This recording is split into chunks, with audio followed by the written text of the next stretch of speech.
Y estamos muy complacidos esta noche de hablar de este tema tan bello, tan importante como lo es la familia, ¿no? Sin duda, el hombre es un ser sociable por naturaleza. Y ese primer círculo o ese primer contacto que tiene el hombre con la sociedad lo hace a través de su familia. Ese es el primer grupo de personas que el ser humano conoce una vez nace nuevamente para la vida terrenal, reencarna. Muchos de nosotros hemos nacido en hogares conformados por padre y madre, ¿verdad? Muchos otros nacen sin un padre, sin una madre, sin un hogar que los acoja. Son distintas las situaciones que vemos alrededor del mundo de cómo esos espíritus reencarnan y vienen a agrupar diferentes, para la redundancia, grupos de personas que no son necesariamente conformados por padre y madre. Sin embargo, son familias. A eso es lo que quiero llegar. Diferentes son las situaciones que se nos presentan, pero siempre estamos acompañados y nadie está solo. Siempre estamos rodeados de personas. Así es que esas personas que nos acompañan se consideran familia. Y la familia finalmente es ¿qué? Es el resultado de un largo proceso evolutivo del espíritu en la extensa trayectoria recorrida por medio de las sucesivas reencarnaciones. Es importante reconocer, señalar y recordar que somos espíritus inmortales creados por Dios. Y como espíritus inmortales fuimos creados y hemos atravesado una serie de encarnaciones, de vidas, ¿cierto? En las cuales hemos vivido diferentes procesos, diferentes oportunidades,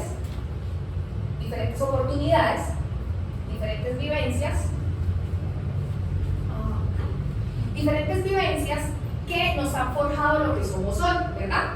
Hoy somos el resultado de todas esas experiencias carnales que hemos tenido.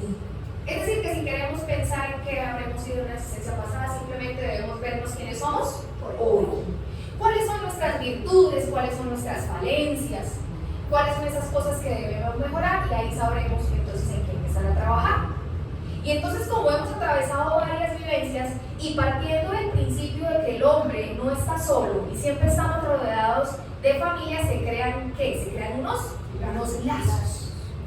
Unos lazos entre esas personas que nos han rodeado y nos han acompañado a través de las diferentes existencias. Un padre, una madre, unos hijos, unos familiares, parientes, incluso amigos. Se crean unos lazos y esos lazos trascienden, porque el espíritu, todos nosotros tenemos un bagaje ya, ¿cierto? No somos simplemente lo que somos hoy, sino traemos una existencia. Y esas relaciones que hemos forjado no necesariamente siempre son de amor. Resulta que muchas de esas experiencias que hemos vivido y con las personas que nos hemos rodeado nos han traído relaciones de antipatía también. Y no solamente de amor. ¿Y qué pasa? Dios es tan misericordioso y nos permite y nos da la oportunidad de volver a vivir esa experiencia con ese ser, con esa persona que tuvimos conflicto en el ayer. Y muchas de estas personas vienen a ocupar nuestro grupo familiar para tenerlos más cerca. Sí nos ha pasado, ¿cierto?, que en nuestra familia de pronto hemos tenido conflicto con algún familiar o hemos conocido familias conflictivas, ¿verdad? No todas las familias, cuando se habla de familias, hablamos de cosas maravillosas. Hay familias muy conflictivas, pero tiene una razón de ser. Y el punto está en eso, en que nosotros con el conocimiento que hemos empezado a adquirir podemos llegar a entender qué es lo que pasa detrás de esos conflictos. No es de esta, a lo mejor es una relación de antipatía que traemos del ayer, pero que Dios nos permite estar juntos de nuevo para resarcirla, para pulirla, para cambiarla de antipatía al amor. Esa es la oportunidad que tenemos. ¿Y qué pasa si no es en esa existencia? Si definitivamente no logramos subsanar, ¿qué pasa? Tenemos una nueva oportunidad de hacer. En los diferentes roles. A lo largo de la conferencia vamos a analizar un poquito más eso a profundidad.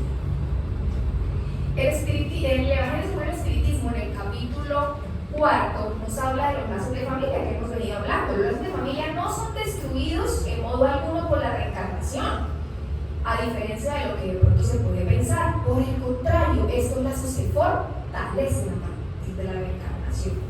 Es decir, que si en esta existencia tenemos papá, mamá, hermanos, primos, ¿sí?, y desencarnamos, ¿esos lazos se rompen, se acaban? No. ¿Por qué? Porque como ya lo dijimos, hay lazos de amor y lazos de antipatía. Aunque sea el uno o lo otro, va a trascender, ya sea para repetir esa prueba o para venir nuevamente juntos a seguir compartiendo ese amor que han forjado. Y una vez llega al mundo espiritual, volvemos a reencontrarnos. Entonces esos lazos no se rompen, son lazos duraderos. Y solamente son duraderos los afectos espirituales. Los de índole carnal se extinguen junto con la causa que les dio origen. Entonces, ¿qué podemos decir? Que solamente trascienden los afectos reales del espíritu, del alma, ¿cierto? No aquellas pasionales de pronto, o aquellas relaciones que se han generado a través del interés, por ejemplo, el interés material. Esas relaciones finalmente no rinden ningún fruto y por eso simplemente se extinguen una vez desencarnamos y dejamos la materia. Las que trascienden son las del espíritu. Ahora bien, esa causa no existe en el mundo de los espíritus. El alma, en cambio, existe siempre. En cuanto a las personas unidas tan solo por un motivo de interés, no son realmente nada la una para la otra. La muerte las separa aquí y en la eternidad. ¿Vale? Entonces es una invitación a que las relaciones que creemos con nuestra familia, con nuestros amigos, realmente sean relaciones puras, relaciones de afecto sincero y no relaciones simplemente por el interés material, ¿verdad? Porque queremos estar acompañados, ¿cierto? Una vez desencarnemos. Yo estoy tocando aquí, por eso es que se está. Queremos seguir acompañados, ¿verdad? Creo que eso va a buscarlo ahí. Entonces la importancia de generar realmente lazos duraderos que trasciendan, que no solamente se queden aquí, que no solamente se conviertan en lazos por interés. A ver si ya se nos está poniendo aquí. Bueno, vamos a continuar mientras hacemos la regla. En la pregunta 204 del libro de los espíritus nos dice: puesto que tenemos muchas existencias, el parentesco se remonta más allá de nuestra existencia actual. ¿Ustedes qué dicen? ¿Será que se remonta más allá? ¿Ese parentesco que hemos creado? Sí. Claro que sí. Vamos a ver qué nos responden los espíritus. Nos dice: no puede ser de otro modo.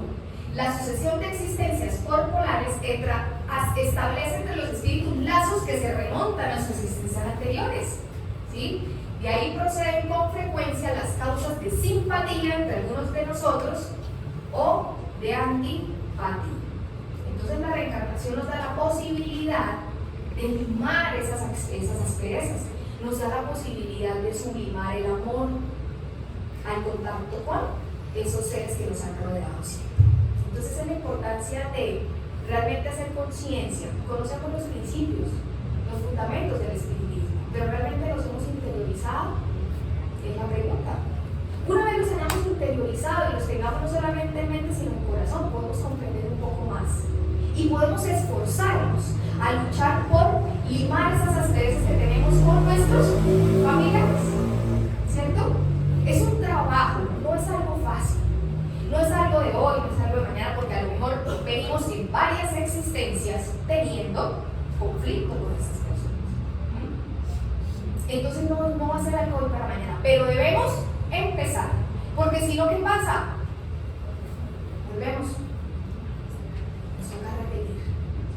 Nos toca repetirla hasta que no limemos las asperezas, hasta que no subsanemos los errores del ayer. ¿Y por qué no? ¿Qué tal esa persona que en este momento, con la que tenemos mucho conflicto dentro de nuestra familia, nosotros hayamos sido los que le hicimos daño en el ayer? Y hoy creemos que esa persona es la que nos lastima, la que nos hiere. Pero si nosotros fuimos los que hicimos daño en el ayer, ¿será que con ese cambio de idea podemos dar un paso para mejorar?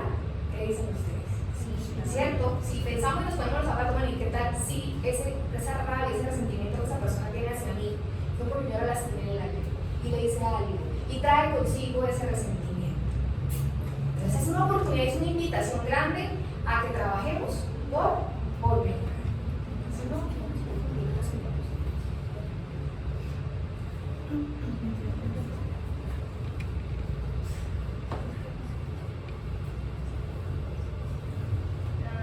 Bueno, mirando entonces las vidas pasadas de todos los componentes de esa familia terrenal, se encuentran conformadas por diversos espíritus, por cuanto en ellas se hallan comúnmente cariños y odios, amigos y enemigos, ¿cierto?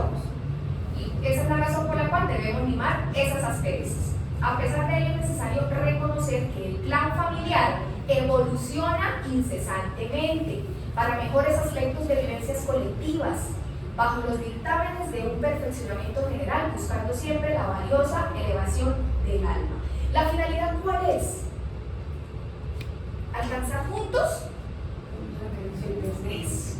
Esa es la finalidad. Entonces me diría, bueno, ¿por qué si yo no subsano ese conflicto que tengo con este familiar, por qué tengo que repetir y repetir y repetir? Porque la idea es que todos evolucionemos, y el ser humano como ser sociable no lo hace solo.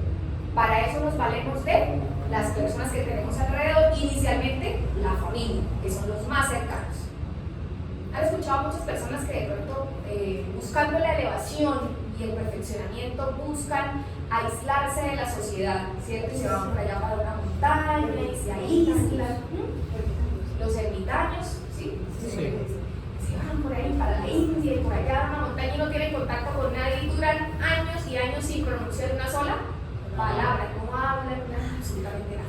¿Ustedes creen, siendo racionales, que se está poniendo a prueba ese ser? No. Qué fácil es estar tranquilo cuando estamos solos, ¿cierto? Bueno, dominar la mente no es fácil, ellos están trabajando por dominar su mente, pero no se puede quedar ahí, porque necesitamos el relacionamiento, correcto, para poner en práctica. ¿Qué tal? No, yo estoy trabajando en la paciencia. Tengo que ser muy paciente y me voy a meditar 2 o 3 años para poder ser paciente. Y después de la paciencia me encuentro con alguien y me dice, me encuentro con alguien en un trancón en Bucaramanga. Están terribles, ¿cierto? Y me dice por la ventana, ¿será que cómo actuar? Hacemos un ejemplo lleno de paciencia, o a lo mejor será que le responde, porque no ha estado en contacto con la sociedad, y así es como nos ponemos a prueba. Entonces pasa lo mismo con la familia, tenemos que prometo no volver a tocar. Yo obligo distinto para eso. Lo prometo. Entonces es por eso que nos hacemos familia, y la familia no es solamente la sangre, la familia va mucho más allá. La familia son los afectos, son los lazos. La sangre es un componente, claro, porque para formar un ser necesitamos ¿qué? Una unión de unas células física.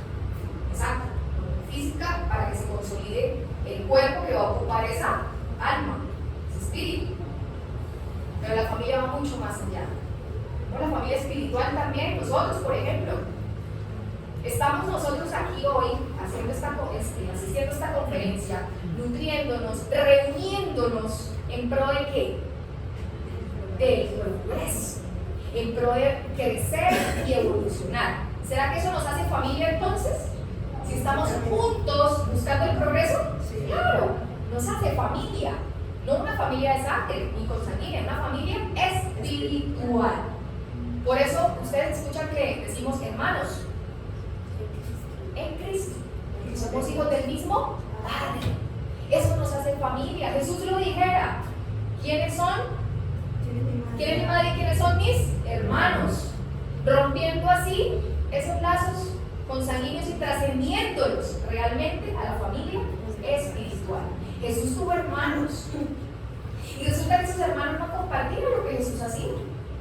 Entonces necesariamente la familia siempre va a estar apoyándonos y buscando el desarrollo como nosotros y el crecimiento. No. ¿Cuántas familias hay aquí reunidas en este momento juntas? Todos los miembros. Falta uno, falta el otro, ¿cierto? Incluso podemos ser criticados.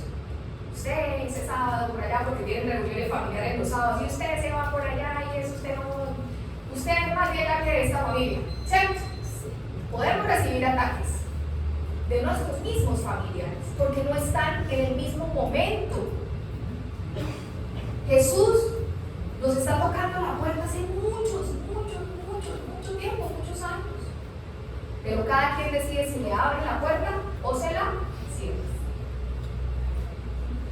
Entonces, si bien como familia debemos buscar el progreso, debemos nosotros tomar la iniciativa y acercarnos a Jesús. El progreso no se logra simplemente estando reunidos, también debemos congregarnos, acercarnos. Yo no digo que el espiritismo sea la única forma.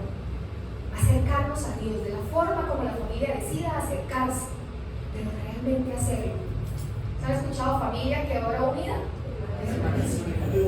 Están juntos buscando algo más que el ser espiritual. Entonces, como decíamos, los espíritus que reencarnamos lo hacemos, nos unimos a parientes por sintonía, por simpatía o por antipatía, ¿cierto? Los verdaderos lazos de la familia no son los de la sangre, como decíamos, sino los de la simpatía y la comunión de pensamientos que unen los espíritus antes, durante y después de su encarnación. ¿Cómo así que antes, durante y después de la encarnación? O sea, que antes de reencarnar teníamos familia en el mundo espiritual. Estábamos acompañados por comunión de pensamiento y sintonía. Lo mismo pasa en este momento cuando estamos encarnados. Tenemos a nuestro alrededor las personas con las cuales sintonizamos. Y asimismo espíritus que están desencarnados con los cuales sintonizamos. No solamente estamos rodeados de las personas encarnadas, también recuerden que estamos en constante contacto o compartir con nuestros hermanos desencarnados, que sienten para nosotros cariño tal vez, que nos quieren ayudar a que progresemos, ¿sí? Como lo vemos, espíritu guía, espíritus que nos acompañan y nos impulsan a crecer. Pero también aquellos hermanos que están aún sin la carne y que tenemos conflictos del ayer, que nos tienen odio, que nos tienen resentimiento. ¿Será que esos hermanos quieren que progresemos? No. Ellos necesitan perdonar aquellos errores que cometimos en el ayer. Pero la única forma de lograr que esos hermanos nos perdonen es ¿cómo? Cambiar. Claro, mostrándoles que ya no somos los mismos del ayer. Ya no somos aquellos que engañaron, quisieron sufrir, que mataron quizás, que hirieron, lastimaron. No somos los mismos, queremos algo más. Y así en algún momento volveremos a reunirnos bajo el techo del perdón, bajo la manta del perdón, porque todos somos hermanos, hijos de un mismo Padre, y llegaremos en algún momento a lograrlo. Por eso entonces el espiritismo nos habla de dos clases de familia. ¿Sí? ¿Cuáles son esas dos clases de familia? La familia de lazos espirituales, que son los lazos duraderos, como veníamos hablando, y la familia de los lazos corporales o la familia de la sangre, los lazos consanguíneos, ¿cierto? Esos lazos son frágiles, se extinguen fácilmente. Y miren la frase que les mencioné ahorita de esos, es mi madre y esos son mis hermanos. ¿Por qué se extinguen fácilmente? Porque podemos aquí tener un padre, una madre y unos hermanos. Muchas veces ni siquiera tenemos contacto con ellos. ¿Cuántos padres no han engendrado iniciativa y nunca jamás tienen contacto con sus hijos? Pasa, ¿cierto? Entonces es fácil de romper esos lazos. Es sencillo, es muy fácil de romper.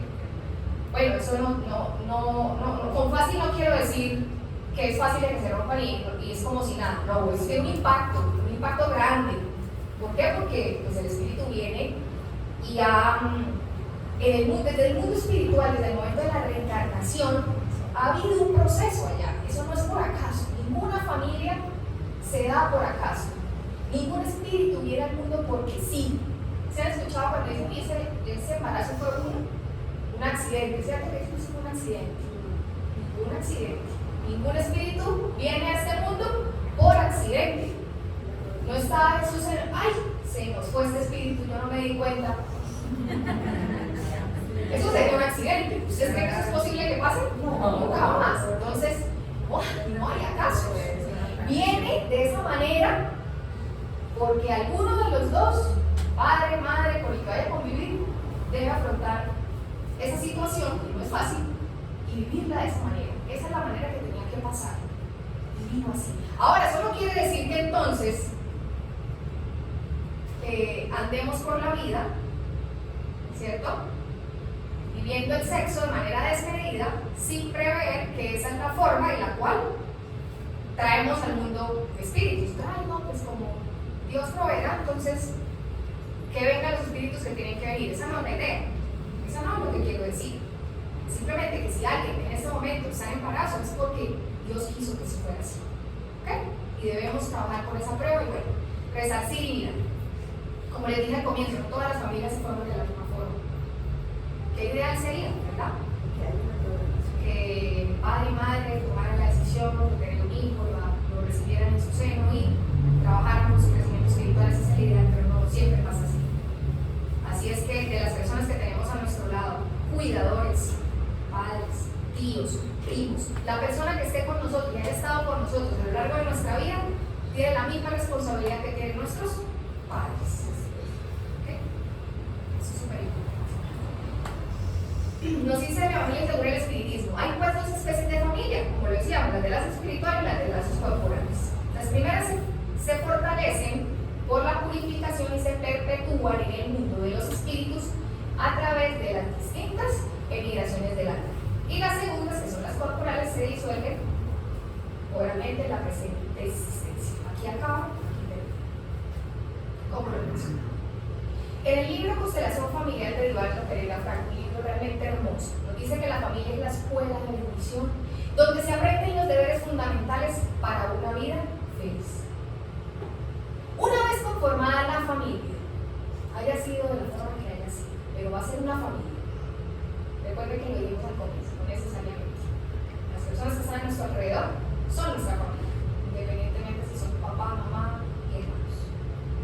Y es responsabilidad entonces de esas personas que están a cargo de la familia la educación de sus hijos. No solamente de los padres, los abuelos también tienen responsabilidad. Las personas que rodean ese nuevo ser que está llegando a la familia tienen la responsabilidad de la educación, de la formación de ese nuevo ser. No solamente de sus necesidades básicas, porque un bebé representa muchas cosas, ¿no? Requiere muchas cosas: cuidados, alimentarlo, ¿cierto? Vestirlo.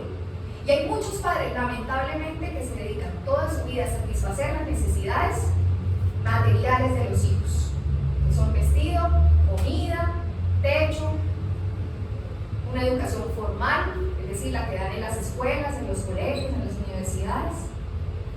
Pero hay un componente grandísimo que hace también una gran diferencia en la formación de un espíritu, y esa es la educación moral, el acompañamiento, la presencia.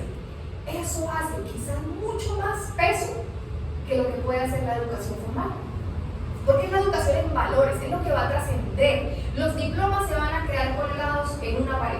Eso no quiere decir que no nos formemos profesionalmente, claro. Pero un hijo requiere presencia de sus padres, guía, cuidado, sobre todo amor. Ese amor es lo que va a formar realmente ese nuevo ser. Es lo que va a marcar una diferencia en el joven, en el adolescente y en el adulto que va a ser ese nuevo espíritu, ese niño o esa niña. Un niño sin presencia va a ser un adulto solitario, va a ser un adulto que no está acostumbrado a recibir ni a dar amor, que probablemente va a tener en su adultez relaciones conflictivas por la falta de presencia de los padres. Va a buscar afuera de su familia personas que llenen el vacío que tienen de su hogar. ¿Han escuchado o visto casos de mujeres, por ejemplo, ¿sí? que en su niñez y en su adultez, en su niñez y en su adolescencia han tenido conflictos familiares fuertes, ¿sí? Especialmente con su papá, por ejemplo, ¿cierto? Y en la adultez se repite la historia, buscan una pareja que también las maltrata, que también las lastima, que también las hiere, porque no se ha fortalecido en ellas, ¿qué? El autoestima. Esa autoestima es parte de la educación de la casa, de la educación del hogar. El nido doméstico es esa primera escuela que tenemos nosotros, es el primer templo del alma. La paz del mundo comienza bajo el techo que nos acoge. Si no aprendemos a vivir en paz entre cuatro paredes, ¿cómo esperamos la armonía de las naciones? Nos dice Medio Lucio de Jesús en el hogar. Ese libro también es fantástico. Creo que fue el primer libro que me leí cuando llegué a la universidad. ¿Cierto? ¿Cierto? ¿cierto o no es cierto? Muchas veces hablamos y vemos noticias y el mundo está al revés, ¿cierto? Está al revés, ¿cómo es posible que estas cosas pasen? Incluso con bebés muchas cosas pasan, ¿no? Con niños. A mí me genera mucho impacto cuando hay noticias fuertes que relacionan a los niños. Decimos, ¿por qué el mundo es así? Bueno, si queremos dar un paso para cambiar el mundo, ¿quién quiere cambiar el mundo? Todos queremos cambiar el mundo, ¿cierto? Queremos que el mundo sea mejor. Queremos dar un granito de arena. Podemos esperar a que todo se mueva y cuando todo se mueva, entonces yo doy el paso. No, debo arrancar por mí. ¿Cuál es el paso que debo dar? Que en mi casa, que en mi nido, que en mi techo prime la paz. Que dentro de esas cuatro paredes, como nos dice el texto, reine esa paz, reine la armonía, podamos vivir en comunión, podamos vivir en paz. Eso no quiere decir que las familias no te presenten problemas. Todas hay, ¿cierto? Absolutamente en todas hay problemas. Mayores, menores. La diferencia está en cómo trabajamos juntos por superar esos problemas, esas dificultades. Superar esas asperezas. Podemos entender que venimos de existencias anteriores con cosas entre nosotros. Quizás si en nuestra familia no hay ningún tipo de conflicto, bueno, eso es una señal de que venimos todos sintonizados por armonía, ¿cierto? Por simpatía. Bueno, es una oportunidad entonces para seguir juntos, para seguir progresando y hacer algo más por los demás. Si en nuestra casa todo está en orden, podemos salir, ¿cierto?, de nuestra casa a seguir haciendo el bien, a seguir esparciendo ese amor. Pero si no, nuestro primer trabajo es en el hogar. Nuestro primer trabajo es en nuestra casa. Nuestro primer trabajo para cambiar el mundo es con nuestros hijos, con nuestros hermanos, ¿cierto? Como dicen ahorita, conmigo misma. Entonces, esa es la relación. Y así eso se va a irradiar naturalmente. ¿Cuál es la mejor escuela entonces para la preparación de las almas reencarnadas en la tierra, según lo que hemos hablado? El hogar, ¿cierto? La mejor escuela es el hogar, donde la criatura debe recibir las bases del sentimiento y del carácter. Los establecimientos de enseñanza propiamente del mundo pueden instruir los colegios, las escuelas. No deleguemos para los que tenemos niños todavía en proceso de formación. No deleguemos la crianza de nuestros hijos. Eso nos compete a nosotros, no a las instituciones. Ellos nos instruyen con cosas muy importantes que deben conocer naturalmente, pero la formación en valores la debemos dar en el hogar. Es por esta razón que la universidad podrá ser al ciudadano, pero solamente el hogar puede edificar al hombre. Qué bonito, ¿no? Qué bonito. Eso nos hace la diferencia. Entonces, acercarnos a esa verdad divina, como lo dice el nombre de nuestra conferencia, requiere esfuerzo y dedicación. El camino para lograr eso simplemente es hacer de nuestro hogar una escuela. Los hogares, no todos, inician, por ejemplo, con la pareja, ¿cierto? Ese es el primer relacionamiento que tenemos al formar una familia. Trabajemos porque esa relación de pareja dure, por ejemplo, se consolide, prime el amor, porque eso se irradia a los hijos. Es como se irradia a los hijos. Los hijos reciben absolutamente todo lo que ven de sus padres, cómo su padre trata a su madre, cómo su madre trata a su padre. Si no están juntos, bases de respeto. Porque resulta que cuando los padres no están juntos, generalmente hay ¿qué? Conflictos, ¿cierto? Generalmente, ¿no es cierto? Hay relaciones muy maduras, generalmente hay conflictos. Y en esos conflictos terminan incluidos los hijos. Y se van por delante los hijos. Y los hijos están recibiendo absolutamente todo lo que pasa con sus papás. Entonces sí, el ideal es que la familia permanezca unida. Pero es preferible muchas veces que estén separados si hay conflictos tan graves que no se pueden resolver y sus hijos van a salir afectados. Que vean en papá y mamá unas figuras del buen obrar, del buen actuar, aunque estén separados, pero que tengan un ejemplo. Y si están juntos, qué bonito, fortalecer esa pareja, fortalecer la familia, que haya lazos de amor que se mantengan y que se distribuyan a los hijos. Ellos se van a ver envueltos por eso es primordial el cuidado también de la pareja. ¿Cuándo empezar entonces a educar a los nuevos hijos. Bueno, supongamos que recibimos un nuevo espíritu en nuestro hogar. Bien sea hijo nuestro, o nieto, o primo, ¿sí? Sobrino, sobrina. ¿Cuándo entonces podemos empezar a educar a los hijos? Por ahí a qué edad más o menos empiezan a educar. ¿Ustedes qué dicen? Pero no entienden, ¿sí? Por supuesto, desde antes de que nazcan, ya se está educando. ¿Qué pasa con ese espíritu que está en proceso de reencarnación? Un espíritu que está ahí, viendo su nueva familia, escuchando lo que pasa a su alrededor, muchos de ellos, ¿cierto? Percibiendo qué tanto amor le van a dar. Por eso, incluso la ciencia lo ha demostrado, hay múltiples estudios, cómo el feto recibe, cuando su madre está alterada emocionalmente, recibe todos esos pensamientos, esas emociones, esas interacciones de su madre. Pero no solamente de su madre, ¿cierto? Los papás también tienen mucho que ver. La familia, las personas que acompañan a la madre gestante tienen mucho que ver también. El apoyo que debe recibir una madre gestante es fundamental. El amor que debe recibir, los cuidados, porque también lo está recibiendo ese espíritu para el canal. Entonces, él está todo el tiempo escuchando. Desde ahí se empieza a educar. Desde ahí va a entender quiénes son las personas que lo van a acompañar, que lo van a guiar. Y sí, los padres somos guías, pero la guía que tenemos los padres es Jesús. Por eso nuestro actuar debe ser conforme a cómo actuaría Jesús. Eso es lo que vamos a pasar a nuestros hijos. Entonces, la pregunta 109 del libro de los Espíritus nos habla del periodo infantil. ¿Es entonces el periodo infantil el más importante para la tarea educativa? Es el más serio y el más propicio para la asimilación de los principios educativos. Hasta los 7 años el espíritu aún se encuentra en fase de adaptación para la nueva existencia que le corresponde en el mundo.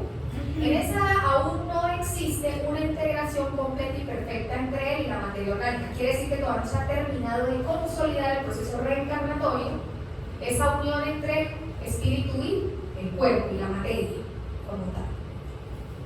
Sus recordaciones del plano espiritual son por eso más vivas, entonces están muchas veces percibiendo mucho más de allá que de aquí, hasta que empieza todo el proceso de acoplamiento total y se da el olvido del pasado, ¿cierto?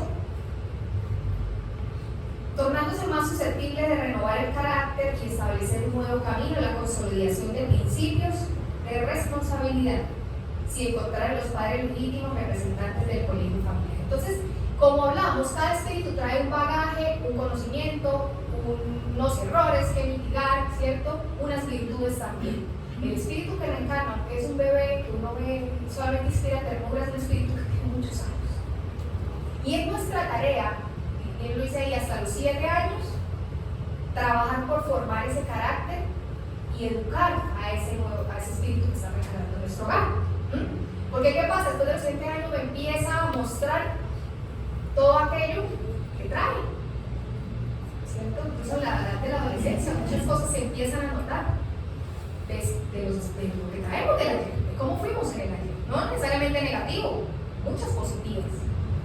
Pero entonces como no sabemos quién es ese espíritu que estamos recibiendo en el pecho, si es un espíritu en vía de progreso que necesita mucho apoyo para poder continuar su camino evolutivo, o es un espíritu que ya tiene cierto bagaje y cierta evolución, no sabemos. Entonces, ¿cuál es nuestra tarea? Tratar de formar y encaminar a ese ser.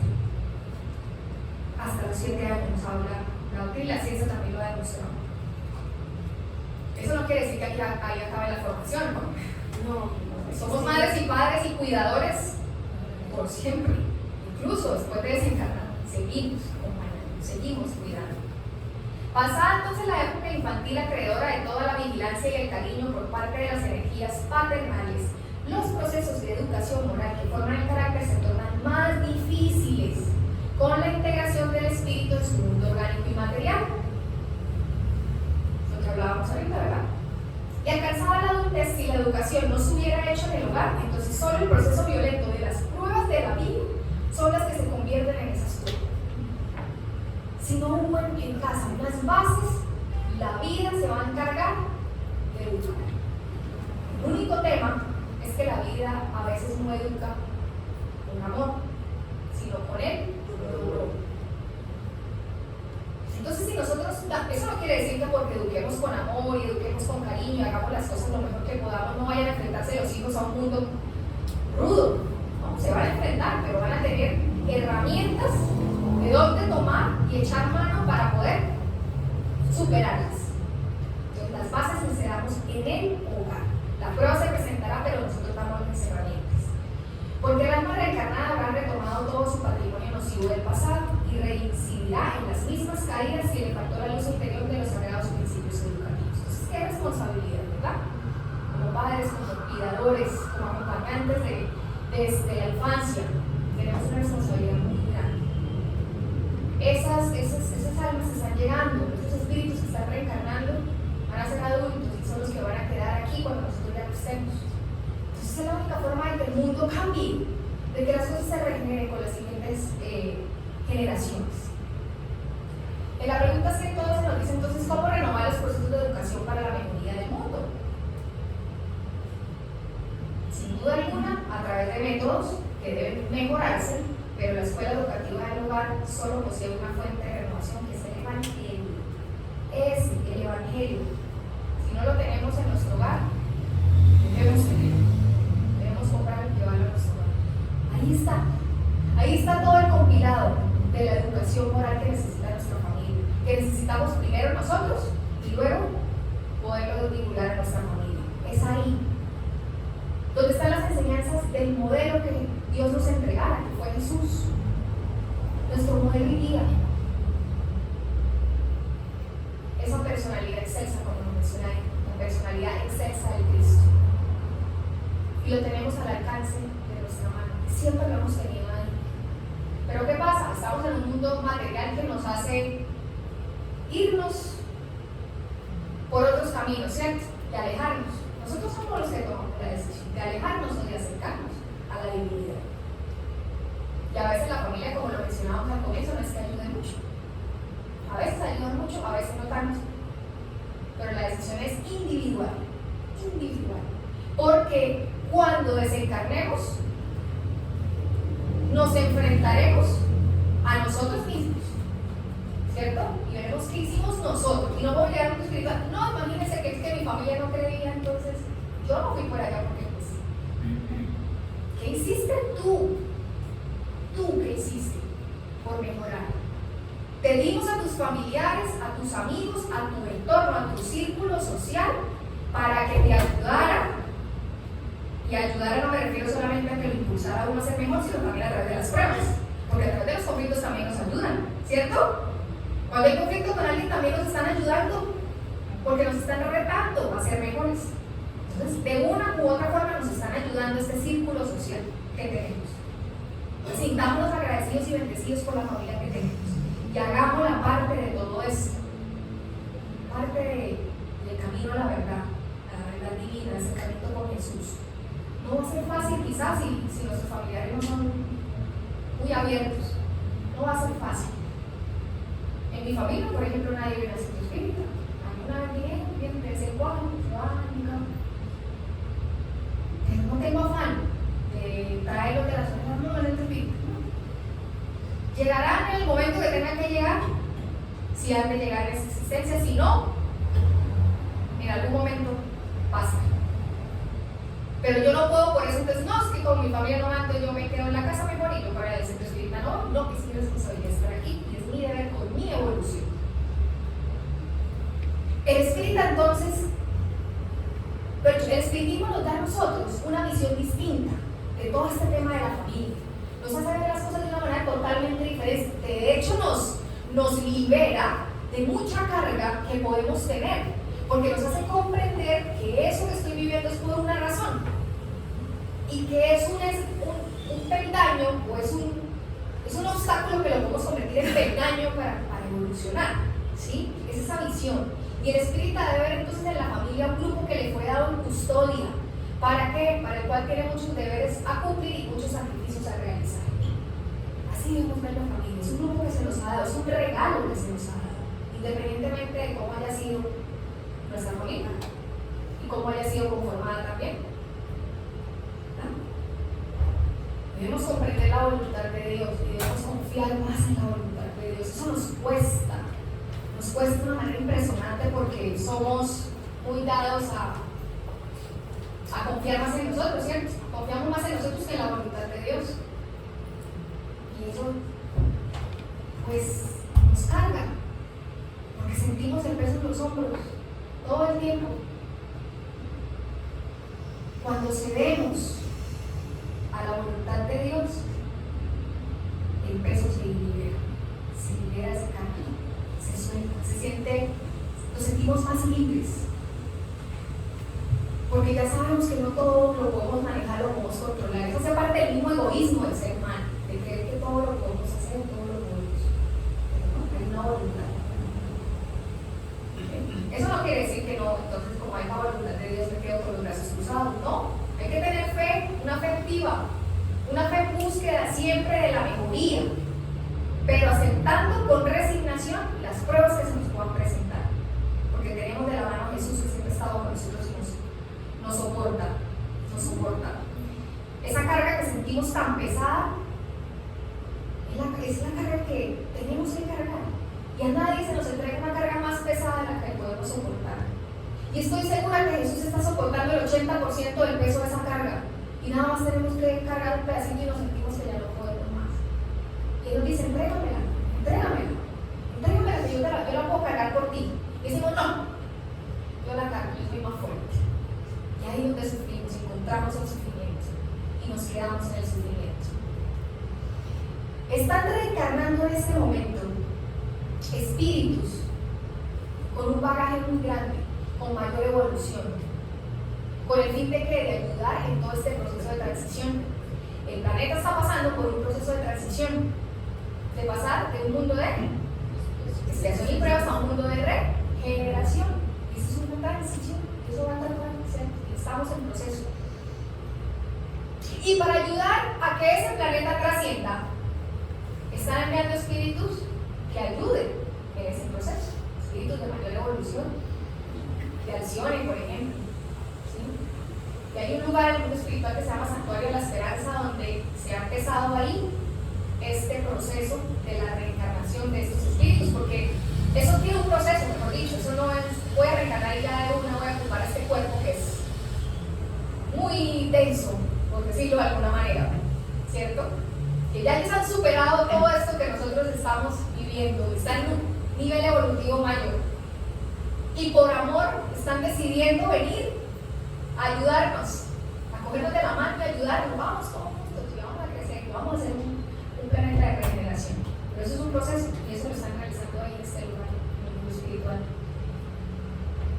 ¿Y qué vamos a hacer nosotros entonces? ¿Qué les vamos a proporcionar a esos espíritus? ¿Cómo vamos a ayudar nosotros en ese proceso?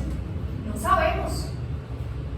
Si ese ser que está en nuestro vientre o que va a estar en nuestro vientre o en el vientre de ese familiar que tenemos cercano es uno de esos espíritus. ¿Qué tenemos que brindarle entonces? Un hogar en el cual pueda desarrollarse.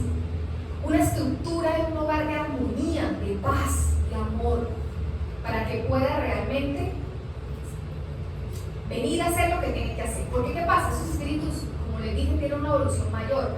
Al llegar a ocupar este cuerpo, muchas de las facultades que tenían se reducen, porque naturalmente el cuerpo pues, es un cuerpo más denso. Y si encuentran un ambiente de armonía, de paz, estamos en búsqueda del camino hacia Jesús, va a ser una herramienta clave para que ellos despierten, no la manera de decirlo, pero entiendan y comprendan qué es lo que tienen que ir a hacer y cumplan con la misión que vienen a hacer. Entonces debemos ayudarles a esos espíritus a través de ¿qué? De una comunicación. La comunicación es quizás de las cosas que más se habla, que es clave en una familia, ¿cierto? En las instituciones educativas se habla muy bien de comunicación en el hogar, comunicación, eso me pareció hermoso, afectiva y efectiva.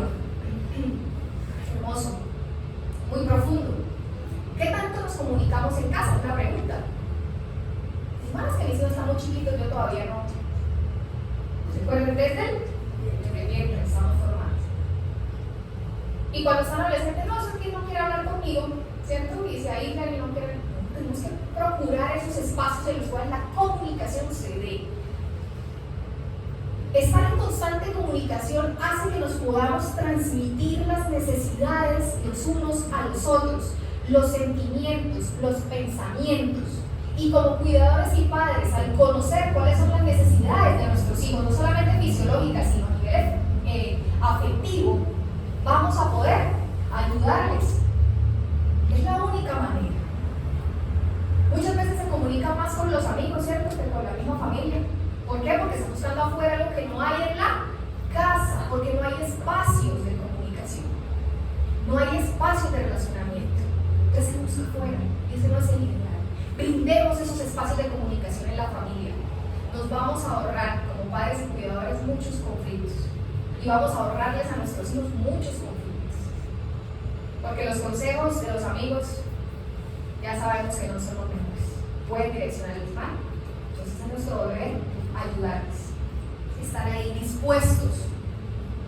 La disposición a veces nos cuesta, a veces estamos más ocupados. Y es entendible, la vida va rápido, el mundo va rápido, necesitamos trabajar, necesitamos producir, necesitamos estudiar, estamos atendiendo la casa, los hijos, el trabajo, la universidad, sí, muchas cosas.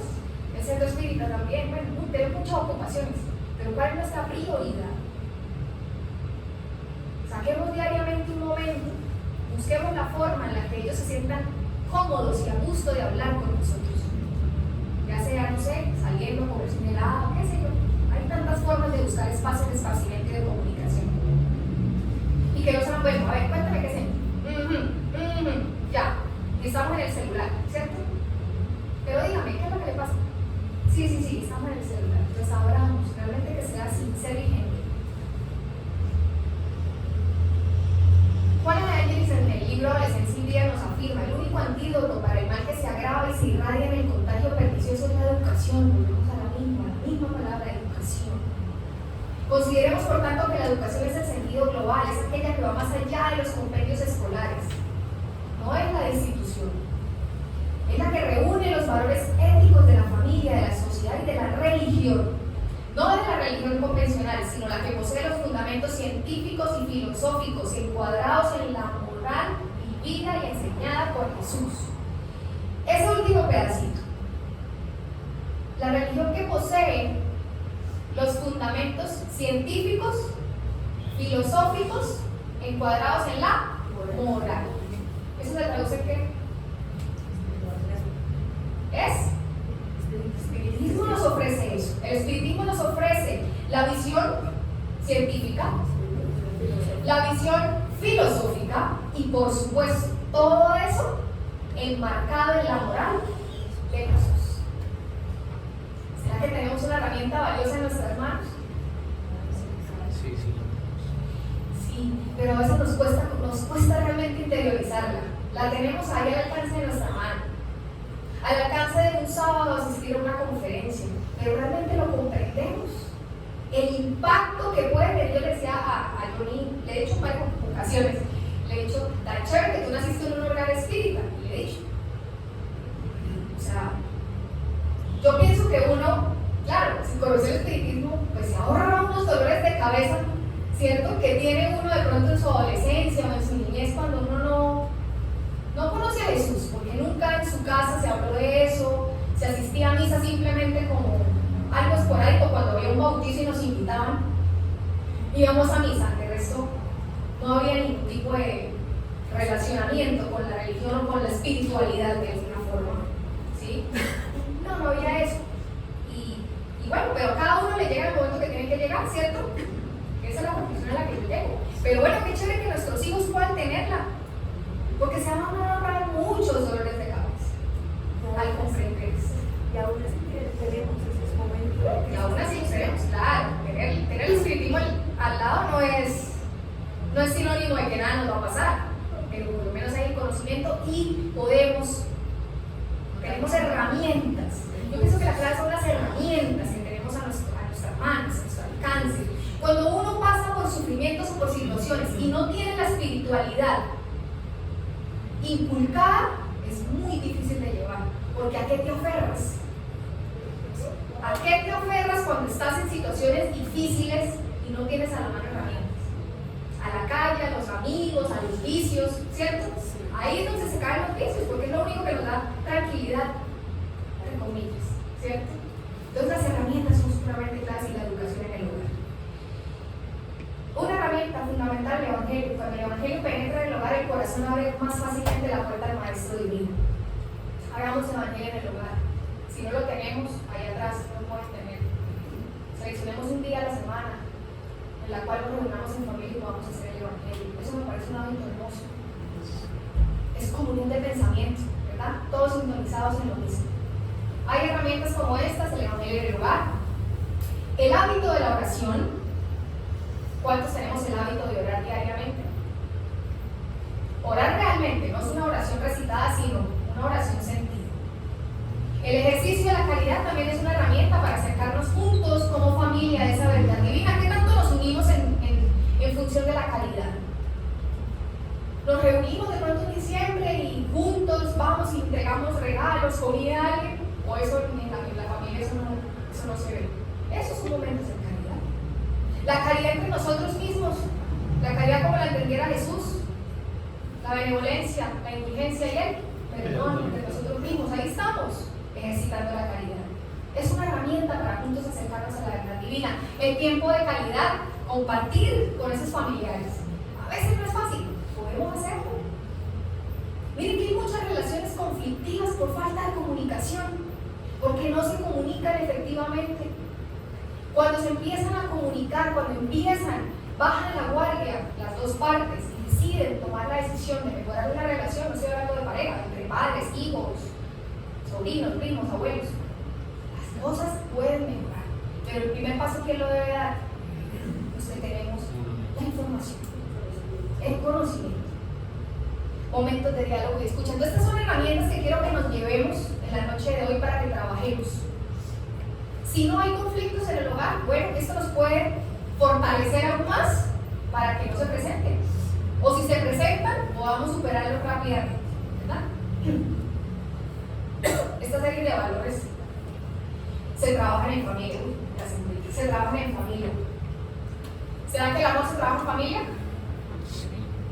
La tolerancia, ¿vamos a ser tolerantes los unos con los otros en la familia? A veces bastante, ¿cierto? El respeto, ¿también? El perdón, mucho. Paciencia, nobleza, persistencia. Todo eso se trabaja en la familia. Entonces, ¿es o no es una escuela bendita que tenemos? ¿Sí o no? Sí. Bueno, una escuela porque todo eso lo estamos trabajando. Todos los valores que se nos ocurran se trabajan primero en la familia, ¿cierto? Y es ahí donde tomamos la decisión en el hogar, con esa educación que nos han formado, sea buena, sea mala, sea errónea, sea la que no. Si es errónea, utilicémosla para cambiarla, para mejorar, para no repetirla con nuestros hijos, con nuestros nietos, con nuestras generaciones. Utilicémosla como un eslabón para ese camino de la realización y el progreso. Y si fue correcta, atesoremos, agradezcamos por eso que tuvimos, por eso que vivimos. La gratitud es fundamental. Muchas veces vivimos desagradecidos con la vida y nos llama esto renegando de todo lo que nos ha pasado en la vida, cuando ahí mismo es donde hemos tenido la magia para poder tomarlo como herramientas de evolución. Ya a veces no lo vemos. ¿Cuál es el camino certero entonces para llegar a la verdad divina después de haber hablado todo lo que hemos hablado? Dos cosas: el amor y el perdón. El amor que se consolida, el amor que perdura, el amor que trasciende, el amor que quizá lo venimos cultivando en existencias pasadas y que esta es nuestra oportunidad de terminar de sublimarlo, de que no sea un amor eros, de que no sea un amor material, sino que se convierta en un amor espiritual. Y el perdón, porque si bien muchas familias se forman a través del amor, a través de la decisión de formar un hogar, muchas familias también crecen en conflicto. Y es la otra puerta que tenemos para alcanzar la verdad divina: perdonar. Perdonar a aquellos que nos han hecho daño. Perdonar si no sabemos por qué sentimos resentimiento. Perdonar. Soltar. Muchas enfermedades fisiológicas se generan a causa de la falta de perdón. Aún si fuera una decisión egoísta, el perdón es el mejor camino, porque el primer beneficiado somos nosotros mismos, y eso nos libera. nos recarga. Y una vez encontremos el perdón y demos el perdón, encontraremos el camino al amor. El amor sublime, del cual Jesús nos viene hablando hace más de 2000 años y que aún, a pesar de nuestras desviaciones, nos sigue tocando la puerta. Tomemos la decisión de hacer de nuestro hogar un hogar de educación y un hogar de amor. Muchas gracias. Gracias.